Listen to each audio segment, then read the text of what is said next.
এই কথা বলিও না প্লিজ। দেখো এটা একটা চাবি, আগেকার আমলে যে চাবিগুলো ছিল সেগুলো সিন্ধুকের চাবি, ঠিক আছে? তো প্লিজ কথা বলিও না কেউ, সবাই একটু ফলো করো। শব্দ আসতেছে কারেন্টে, স্যার এটা মানা স্যার অন্যেরা আবার শব্দ আসে। স্যার এটা আপনার মাথার ফ্যান আছে আরে না, কম্পিউটারের শব্দ কার? কম্পিউটারের শব্দ কাজের শব্দ কাজ বন্ধ করে দাও, এটা বাড়াইছে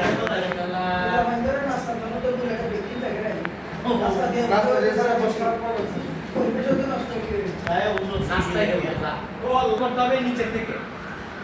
তো আমি তোমাদের দেখাবো আসলে চাবি যতটা সহজ না ততটা সহজ না। উপরের সেটিংগুলা হিসাব করে বসাইলে মোটামুটি সবাই পারবা যে এটা থেকে এত দূরে, এটা থেকে এত দূরে, খালি হিসাব, পুরাটাই হিসাব। এই জায়গা থেকে পুরাটাই এত দূরে আছে, এটা এত দূরে আছে, এত নিচে আছে, এত নিচে আছে, এই জায়গায় রেডিয়াস আছে, ঠিক আছে? কিন্তু নিচের যে পোরশনটা এটা দেখো, তো নিচের এটা আঁকাইতে গেলে ফার্স্টে একটা ইলিপস আঁকাইতে হবে। ইলিপস উপবৃত্ত বলে এটাকে। ইলিপস মানে উপবৃত্ত, মানে চ্যাপ্টারবৃত্ত যেটাকে বলে আর কি। উপবৃত্ত আঁকানোর পরে দেখো উপবৃত্তর একটু পার্থক্য আছে বৃত্ত থেকে, একটু না ভালোই পার্থক্য আছে। সেটা হলো যে আমরা যখন একটা বৃত্ত আঁকাই তখন এটাকে ফুললি ডিফাইন করার জন্য কি করতে হয় দেখো, জাস্ট খালি একটা ডায়ামিটার দিলে কিন্তু হয়ে যায়। 100 একটা আমি বৃত্ত যদি টানি তাহলে এটা একটা জাস্ট ডায়ামিটার দিলে হয়ে যাচ্ছে ফুললি ডিফাইন। কিন্তু আমরা যদি একটা উপবৃত্ত টানি, উপবৃত্ত থাকে হলো এই যে 3 নাম্বার লাইন 2 নাম্বার লাইনের শেষের আগেরটা দেখো, এই যে ইলিপস, ইলিপস বলে এটা, ইলিপস মানে উপবৃত্ত। ইলিপস আঁকার জন্য অবশ্যই প্রথমে সেন্টার, তারপরে এক্স অ্যাক্সিস, তারপরে ওয়াই অ্যাক্সিস, তিনটা প্রেস করতে হয়। বৃত্তর জন্য দুইটা, কারণ বৃত্তর চারদিকে কি থাকে, রেডিয়াস সমান থাকে। কিন্তু উপবৃত্তর ক্ষেত্রে চারদিকে সমান থাকে না, সেন্টার থেকে চারদিকে সমান থাকে না, চ্যাপ্টা থাকে। চ্যাপ্টা থাকার কারণে এক্স এর একটা ভ্যালু বসায় এবং ওয়াই এর একটা ভ্যালু বসায়, ঠিক আছে? বুঝাইতে পারছি বিষয়টা? একটা বৃত্তর ক্ষেত্রে ডিরেক্ট ডায়ামিটার চারদিকে রেডিয়াস সব সমান থাকে, চারিদিকে রেডিয়াস সমান। সেন্টার থেকে এই পরিধি পর্যন্ত যে কোনো জায়গায় লাগলেই সেগুলো সমান হবে রেডিয়াস। কিন্তু উপবৃত্তর ক্ষেত্রে কি হয় যে x বরাবর বা y বরাবর দুইটা দুই রকম ভ্যালু হয়। এবার বুঝাইতে পারছি? এবং এই জিনিসটা সাধারণত ঘুরে, এই যে ঘুরাইতে পারতেছি, বুঝাইতে পারছি বিষয়টা? তো এই ঘোরাটা লক করার জন্য অবশ্যই সেন্টারের সাথে যে কোনো চারটার একটা পয়েন্টকে হরিজন্টাল বা ভার্টিক্যাল করে দিতে হয়। এখন কিন্তু দেখো আমি ডান দিকে যে পয়েন্ট ছিল সেই পয়েন্টের সাথে সেন্টারকে আমি যখন হরিজন্টাল করছি তখন কিন্তু এটা আমি আর ঘোরাইতে পারতেছি না। দেখো আমি আর এটা ঘোরাইতে পারতেছি না, বড় ছোট হইতেছে কিন্তু ঘোরাইতে পারতেছি না। কিন্তু দেখো আমি কন্ট্রোল জেড দিয়ে এটাকে দেখো, এখন যদি এটা সমানে থাকে হরিজন্টাল করলাম, পরে হরিজন্টাল রিলেশনটা ডিলিট করলাম। এখন যদি আমি ঘোরাইতে চাই দেখো ঘুরে, ঘুরে না? কিন্তু আমি যদি কন্ট্রোল জেড দিয়ে হরিজন্টালে যেখানে রিলেশন আছে, হরিজন্টাল রিলেশন আমরা যেটা করছি, এরপরে যদি ঘুরাইতে চাই তাহলে এটা ঘুরবে না। দেখো এটা ঘুরবে না, এটা ঘুরতেছে না, কিন্তু জাস্ট ছোট বড় হইতেছে। ওকে, আমাদের এই অবস্থাটা লাগবে কারণ চাবির যে যেরকম আছে বিষয়টা সেটা হলো সেন্টার থেকে সাইড পর্যন্ত হলো কত, এক্স অ্যাক্সিসে 100 আর উপর থেকে নিচ পর্যন্ত মানে ওয়াই অ্যাক্সিস টোটালটা হলো 140। তাহলে আমরা যদি মানগুলো বসাই তাহলে স্মার্ট ডাইমেনশন দিয়ে সেন্টার টু ডান সাইড পর্যন্ত মাপ কত 100, এবং উপর থেকে দেখো এই উপর থেকে নিচ পর্যন্ত কত মাপ 140 দিলাম, 140। বোঝা গেছে কথা? জি। ওকে, তাহলে এই হলো আমাদের একটা উপবৃত্ত ছিল, বোঝা গেছে? উপবৃত্ত সেন্টার থেকে হরিজন্টাল করতে হবে আঁকানোর পরে, তারপরে এক্স অ্যাক্সিসে মাপ দিতে হবে। আমি কিন্তু এখনো শব্দটা পাচ্ছি কাবে ভাই, কিন্তু কেমন মেজাজ খারাপ হচ্ছে এডিট করব না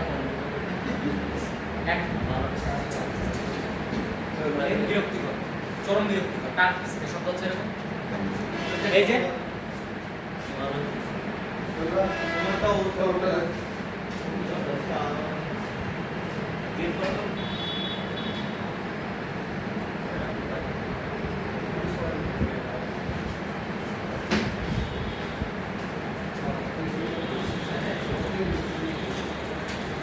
তো যেটা বোঝাচ্ছিলাম সেটা হলো আমাদের ইলিপস কিভাবে আঁকে এবং ইলিপসের মানগুলো কিভাবে বসাই চাবির মতো করে।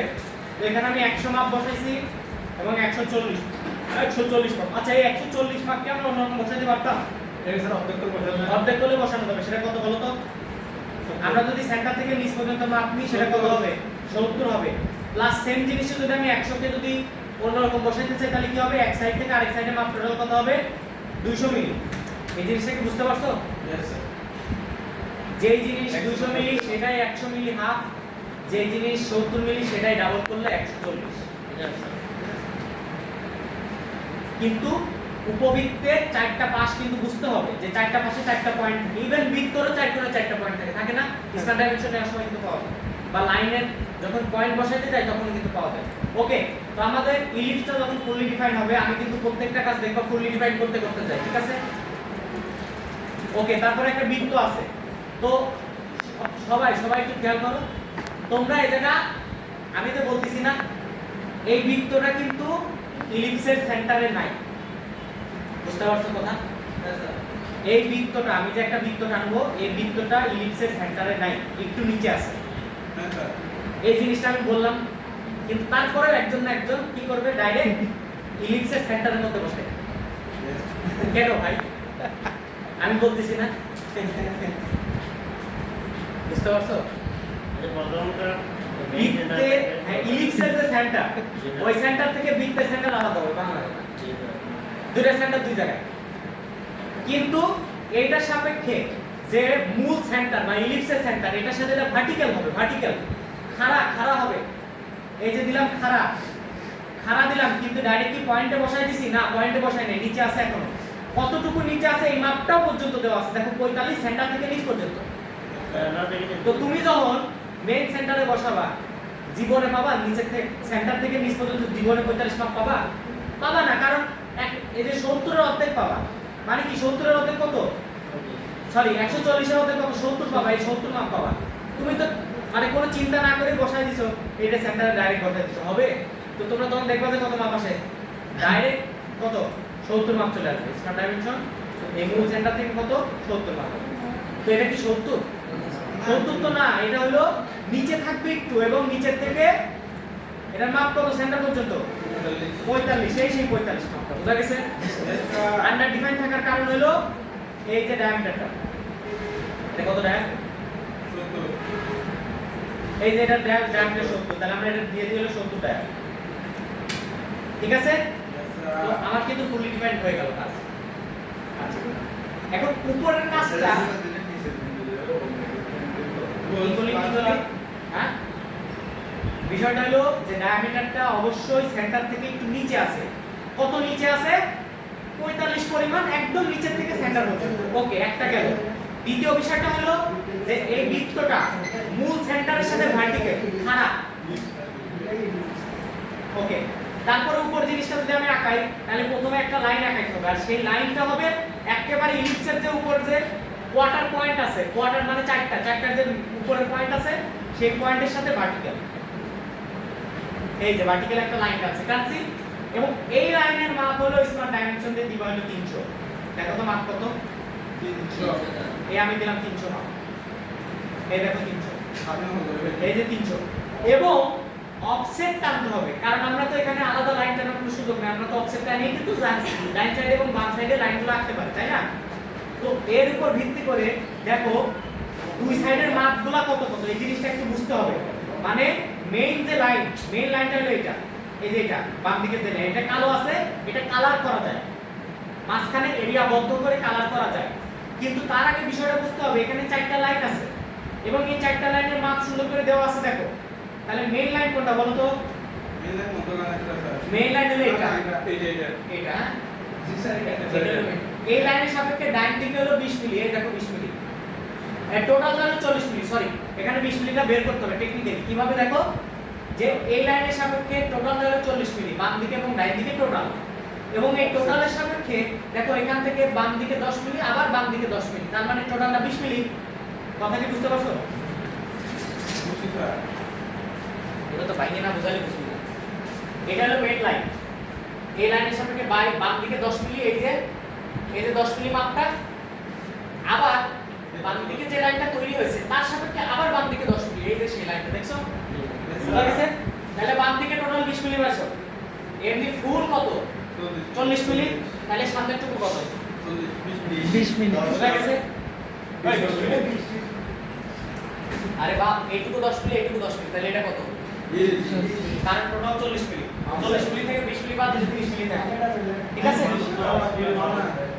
ওকে, ক্যালকুলেট করি আমরা, শোনো। তাহলে এখান থেকে আমরা অফসেট নেব বাম দিকে একটা 10 মিলি। এখান থেকে একটা ডান দিকে অফসেট নিলেও 20 মিলি। এখান থেকে একটা বাম দিকে অফসেট নিলেও 20 মিলি। তাহলে একটা বাম দিকে 10 মিলি, 20 মিলি দুইটা অফসেট হবে, আর একটা অফসেট হবে ডান দিকে কত? 20 মিলি। ঠিক আছে, তিনটা অফসেট করি। কেমনে? ও, বাই ডাইরেকশন দিয়ে। ওরে বাহ বাহ, টেকনিক শিখে গেছে না? তো ঠিক আছে, ওটাও করা যায়। ও বলছে একটা। তো আমরা এখান থেকে লাইনের উপর সিলেক্ট করলাম এবং এটাকে করলাম অফসেট। অফসেটে যে বাই ডাইরেকশন চলে আসছে, তার মানে 40 মাপটা দিয়ে দিই। 20 মিলি 20 মাপটা দিলাম, দুই দিকে 20 চলে আসলো। ওকে দিলাম, হয়ে গেল। ঠিক আছে, এই দেখো, এদিকে 20 মিলি, এদিকেও 20 মিলি। ঠিক আছে, বুঝতেছো কি কাজ? বুঝতেছো ভাই? না বুঝতে বলো, আবার করি। ওকে, এই জায়গা থেকে বাম দিকে দুইটা লাইন আছে, একটা 10 মিলিতে, একটা 20 মিলি, আর ডান দিকে আছে হলো একটা 20 মিলি। তো আমি সিঙ্গেল করি, এত পেছালে হবে না। অফসেট আমি বাই ডাইরেকশনটা উঠাই দিলাম, এখান থেকে 10 মিলি দিলাম এবং সেটা বাম দিকে দিলাম, তাহলে বাম দিকে 10 মিলি হলো। আচ্ছা, এটা ধরতে পারছো? এটা ধরতে পারছো তো নাকি? আচ্ছা, আবার বাম দিকে যে লাইনটা তৈরি হয়েছে, অথবা মেইন লাইনের সাপেক্ষে 20 মিলি দিতে হবে যদি দেই, অথবা বাম দিকে যে লাইন তৈরি হয়েছে তার সাপেক্ষে আবার 10 মিলি।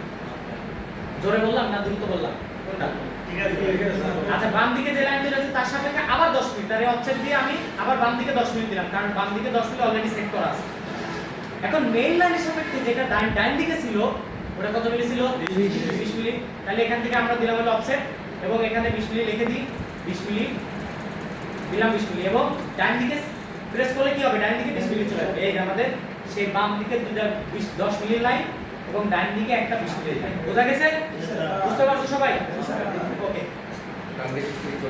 এই অবস্থাতে একটু কাহিনী আছে, সেটা হলো যেগুলা 300 তে যা পৌঁছাইছে, 300 তে, সেটা ঠিক আছে, তার উপরে কাজ আছে। কিন্তু নিচের দিকে দেখো, এগুলো লাগিয়ে গেছে না?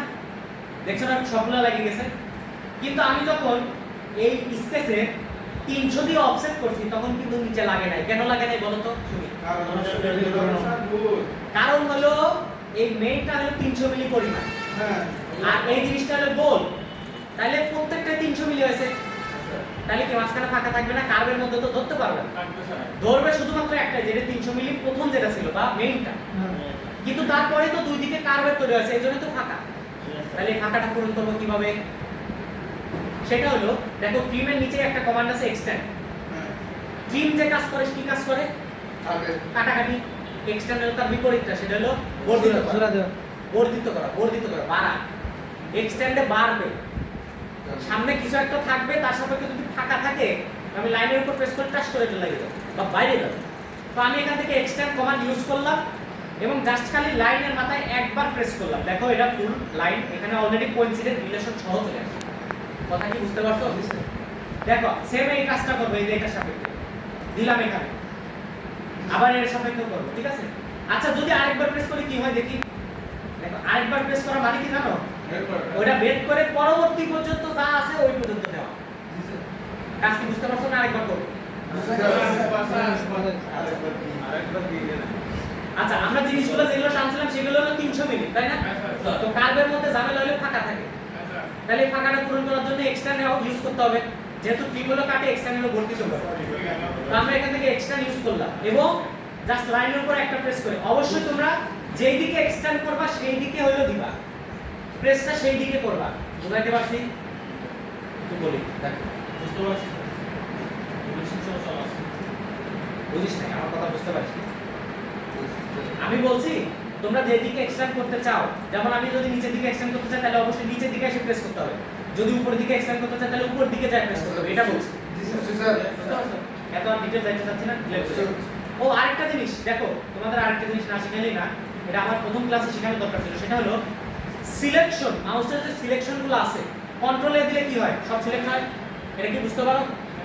কন্ট্রোলে দিলে তো কম্পিউটার ওয়ার্ড সবই একই কাহিনী, ওয়ার্ড এক্সেল সব একই কাহিনী। কিন্তু যদি আমি বাম দিক থেকে ডান দিকে যাই, তাহলে পুরো এরিয়া কভার করতে হয়। যদি আমি কি করতে চাই? এন্টিটিস গুলো সিলেক্ট করতে চাই, কিন্তু কোনোভাবে যদি বাম দিক থেকে ডান দিকে মানে নীল কালার যেটা নীল কালার সিলেকশন সেটা যদি কোনো একটা অংশ বাদ পড়ে তাহলে সেটা সিলেক্ট হবে না। যেমন মনে করো আমার এখানে পুরো এরিয়াটা কোনটা ধরছে বলো তো, এই তিনটা লাইনের মধ্যে শুধু মাঝের লাইনে পুরোটা এরিয়া কভার করছে। সিলেকশন করার সময় পুরো এরিয়াটা কভার করছে কোনটা, শুধুমাত্র মাঝখানের লাইন। এই জন্য আমি যখন সিলেক্ট করে সাইড দেব শুধুমাত্র মাঝখানের লাইনটা সিলেক্ট হবে। বুঝাইতে পারছি? তার মানে বাম দিক থেকে ডান দিকে যখন মানে সিলেক্ট করতে যাই মাউস দিয়ে তখন অবশ্যই পুরো এরিয়াটা কভার করতে হয়।